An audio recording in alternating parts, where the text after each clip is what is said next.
boa noite e bom dia aos espectadores do canal do YouTube Alvorecer CEAM. Estamos aqui com o nosso 6º vídeo da série de estudos sobre Judas Tomé. Se você ainda não assistiu aos nossos vídeos anteriores, dá uma olhada aqui no canal para acompanhar o nosso conteúdo. Hoje, assim como no vídeo anterior, o nosso grupo de estudos aqui do CEAM agrupou algumas sentenças do Evangelho de Tomé.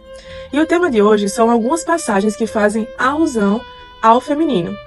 Traremos uma contextualização histórica e cultural, um olhar espiritualista livre de conceitos pré-concebidos, para examinarmos à luz da razão consciencial.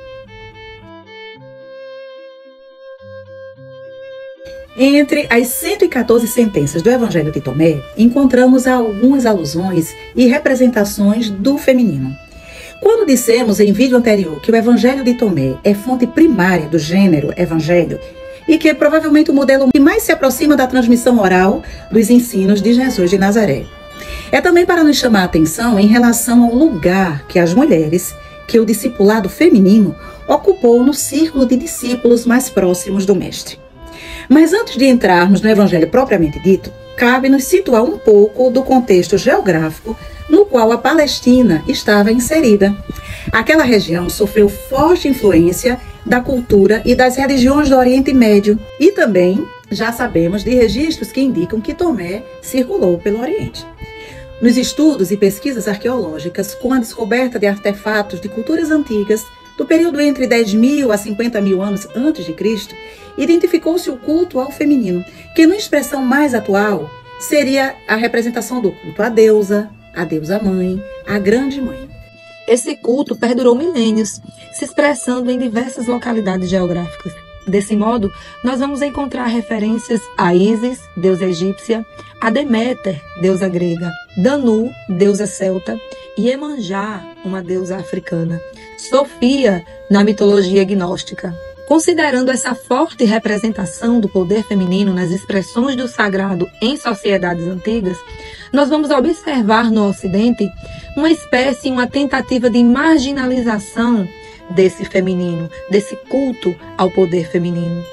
É em relação a essa visão tradicional religiosa do Ocidente que nós vamos buscar trazer uma leitura das sentenças do Evangelho de Tomé, buscando a luz do discernimento, a lucidez, para que nós possamos examinar juntos o lugar dessas mulheres do discipulado feminino com o Mestre Jesus de Nazaré. Sentença 105. Disse Jesus: quem conhece seu pai e sua mãe, porventura será chamado filho de prostituta? Propomos um link agora com um estudo denominado O Mito da Prostituição na Antiga Mesopotâmia, uma dissociação de seus respectivos papéis da sexualização. Esse estudo trata da dissociação de papéis do mito da prostituição na Antiga Mesopotâmia, cuja religião possuía o matrimônio sagrado, representado na união do rei da Suméria com a sumo sacerdotisa chamada Istar ou Inanna. O chamado matrimônio sagrado acontecia todo ano novo, definido pela união hierogâmica, isto é, uma representação do casamento entre um deus e uma deusa, tendo um significado simbólico ou mitológico. Este matrimônio sagrado se dava entre a divindade do Muzi, representado pelo rei da Suméria, e Inanna, representada pela sumo sacerdotisa devota da deusa.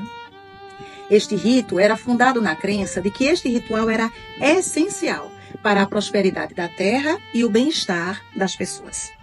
Assim, esse matrimônio sagrado na Casa Real colocava as sacerdotisas na cabeça dos templos principais e, na perspectiva simbólica, elas eram casadas com o deus do seu templo. A deusa, então, pode ser chamada da gestora da virtude e do poder de amar, o maior legado humano da terra.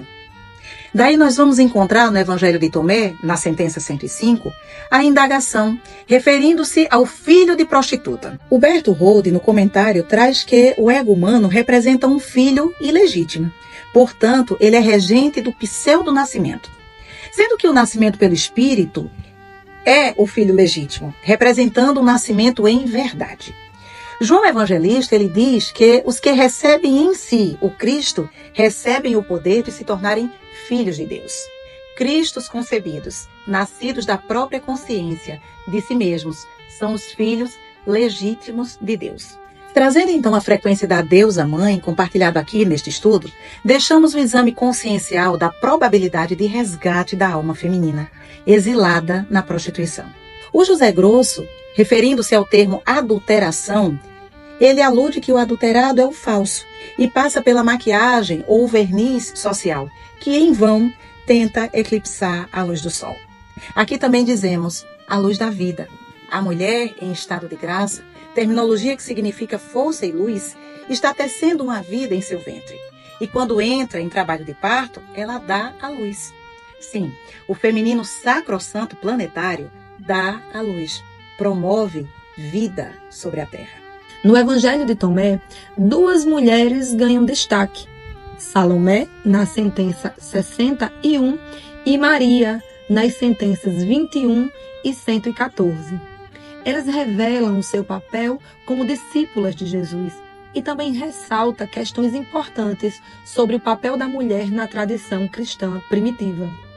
Sentença 61. Disse Jesus: haverá 2 na mesma cama, um viverá, outro morrerá. Replicou Salomé: quem és tu, ó homem? Como que saído de um só? Tu que usastes a minha cama e comias a minha mesa.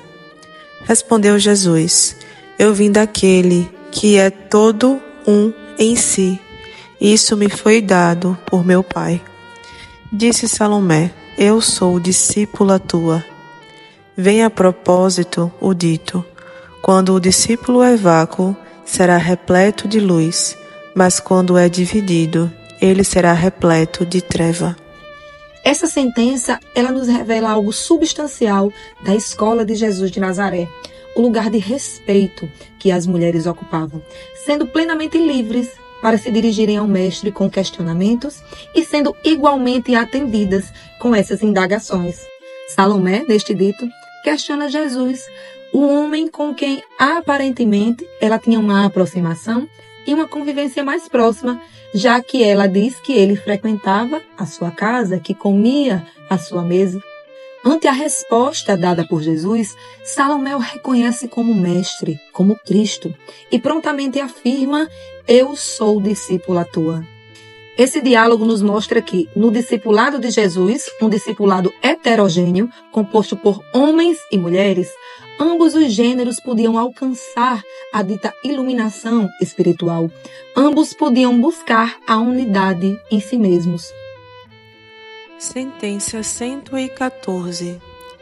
Simão Pedro disse: seja Maria afastada de nós, porque as mulheres não são dignas da vida. Respondeu Jesus: eis que eu a trairei para que ela se torne homem, de modo que também ela venha a ser um espírito vivente, semelhante a vós, homens, porque toda mulher que se fizer homem entrará no reino de Deus.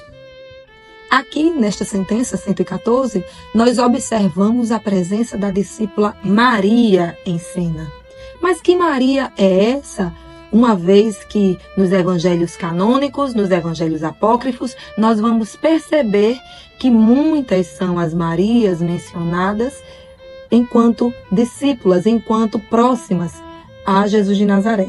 Encontramos referência a Maria, a mãe, Maria, a irmã, Maria, a torre, a Magdala, e nós trazemos aqui a proposta de um exame sobre a figura de Maria, não na visão religiosa tradicional, mas sim com um olhar diferente, associado a outras linhas de estudo e de pesquisas, que veem esse nome, Maria, não apenas como um nome próprio, mas como um grau hierárquico, um título concedido a uma mulher que alcançou um lugar de sabedoria, um destaque dentro de uma expressão espiritual, dentro de uma comunidade. Então, Maria era um título concedido às sacerdotisas nazarenas que tinham um lugar notável entre o discipulado feminino de Jesus. Essas mulheres demonstravam um grau de sabedoria evidente e por isso nós vamos observar o seu destaque nos evangelhos. Então, Tomé registra o nome Maria, nesta sentença 114 de fechamento do Evangelho de Tomé, uma sentença provocadora, mas veja, ele não diz quem é essa Maria. Pode ser Maria, a mãe, representante do aspecto da maternidade. Mas essa Maria também pode ser a Madalena, a Torre, que no nosso estudo aqui no CEAM é reconhecida como uma mestra espiritual associada à sabedoria e à alta compreensão dos ensinamentos crísticos. Não apenas a alta compreensão, mas também a transmissão dos ensinos crísticos. Nos textos apócrifos, a exemplo deste Evangelho de Tomé que nós estamos estudando, Maria Madalena aparece como uma discípula exemplar, ocupando um lugar de participação ativa nas instruções passadas por Jesus, o Cristo. Textos como esses revelam a atitude inclusiva de Jesus de Nazaré, a espiritualidade manifesta de Jesus de Nazaré nas suas ações, nas suas atitudes e o seu acolhimento às mulheres que não eram apenas testemunhas, mas participantes firmes, ativas e altivas na construção desse projeto de amor e sabedoria na terra, que é o projeto Jesus de Nazaré. José Grosso, reverenciando o feminino, diz que a mulher é a aeronave que traz a vida à terra. E Judas Tomé, aqui no nosso estudo, reconhecido como mestre provocador, me faz e nos faz essa provocação para nós pensarmos o lugar do sagrado feminino não apenas no Evangelho, no círculo de discípulos de Jesus, mas na nossa sociedade, nas nossas vidas. E com isso, trazemos uma fala atribuída a José Grosso para examinarmos juntos. E se a voz de Deus fosse feminina?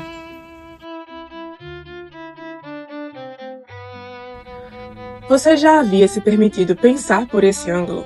Que possamos continuar abertos para uma nova possibilidade de visão de mundo e de nós mesmos.